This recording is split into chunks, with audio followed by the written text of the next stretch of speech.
Well, LeBron James has been pretty darn good this postseason, I would say. 15 years into the league, mind you. How about the most 40-point games in a single postseason? It's a pretty darn good list. A Hall of Fame list, an all-time list. He's been pretty good in Game 7s as well, as good as anybody. We look at some notables. 2008 semis against the Celtics, where he put up 45 in a loss. The 2013 NBA Finals as well against the Spurs. 27 points, 12 rebounds. That was in a win. How about in 2016, the NBA Finals against the Warriors? 27 points, 11 rebounds, 11 assists. That's a win. 2018, Pacers, only 45 points in a win. So we've seen a lot of success from LeBron across the way in Game 7s. But I have to, because we haven't talked about it, go back to Game 6. Because there is so much rhetoric around LeBron every single day of his life about whether or not he's the greatest coach of all time. That's all people want to talk about. Whether people put him ahead of Michael Jordan or not, isn't that the kind of performance you want to stamp next to a guy you're calling a legend in the game? I would hope so. I mean, that's first of all, after 15 seasons, I hope the people in Ohio who have had a chance to see him for the majority of his career really appreciate what this guy has given them as far as the effort, the minutes that he's played, the body being sacrificed. I mean, he has been simply superb for them in carrying them now. Could be fourth time in a row back to the NBA Finals in Cleveland, 8th time overall. This is a special person. Listen, LeBron James is special. This is not only is a special person, this is a special player putting on special performances in these playoffs. This is the best playoff run I've seen since Michael Jeffrey Jordan. Now, whether you think LeBron James is better than MJ, I don't know. Nobody threw his middle name in there. Yeah. Whether you think LeBron is better than Mike, listen, that's for everybody. That's for somebody else to decide. LeBron James' book isn't done being written yet. So instead of constantly saying what he isn't for the LeBron James hater, oh, he's not better than Michael Jordan. Right now, let's enjoy the performance that he's putting on now. And let's call it what it is. In his 15th season, this guy isn't resting on his laurels. He has gotten better. This is the best offensive version I've seen of LeBron James.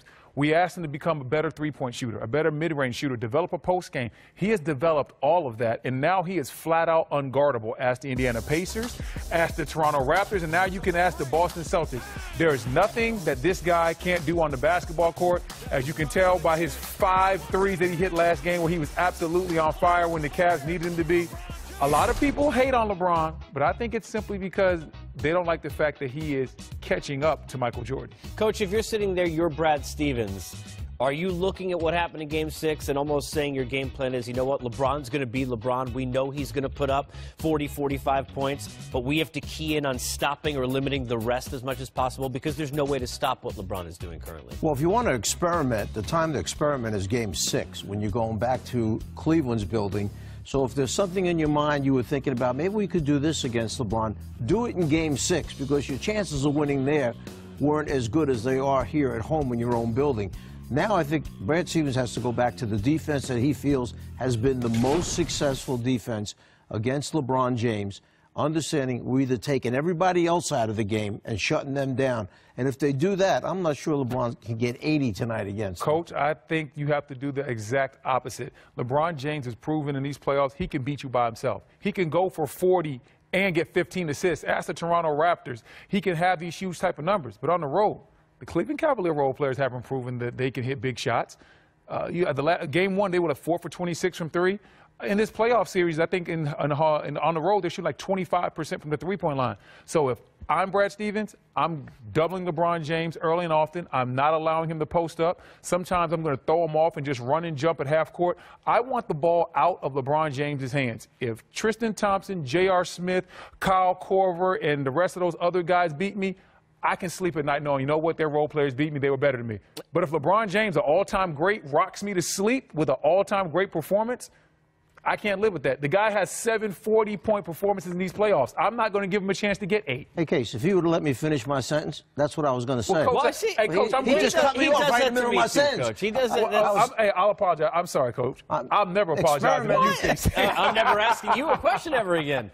You have to. Don't forget, in Game 5, that starting backcourt, 0 points in the first half, to your point. George Hill then came back and had 20. That's going to be a big factor. Clearly, and I joked about this the other night with the guys, everyone's on the brink. I was chatting with Jason Lloyd, who was on the show. All the writers know there are hundreds of stories are going to start when LeBron loses. We've got a million hours. You think we talked a lot about triple-doubles last year? Wait until LeBron loses this game.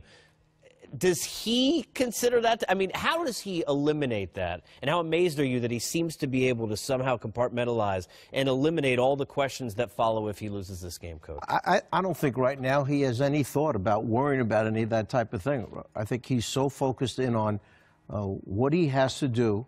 And, you know, his mind is going where he's trying to figure out how's Boston going to come out, what are they going to do to me early on. He'll watch to see if they come in double, like Brendan suggested they do, to get the ball out of his hand. As Brendan said a while ago, he's a much more LeBron James offensively than we've seen in the past. That's because he understands I don't have Kyrie to get me 30 on a given night. So I have to produce more offense myself, take that many more shots, and then get the other people involved at the same time. It'll be interesting to see how Boston responds at home. We know that Marcus Smart and Marcus Morris have both played like different Marcuses when they have been at home. We'll see whether or not that continues.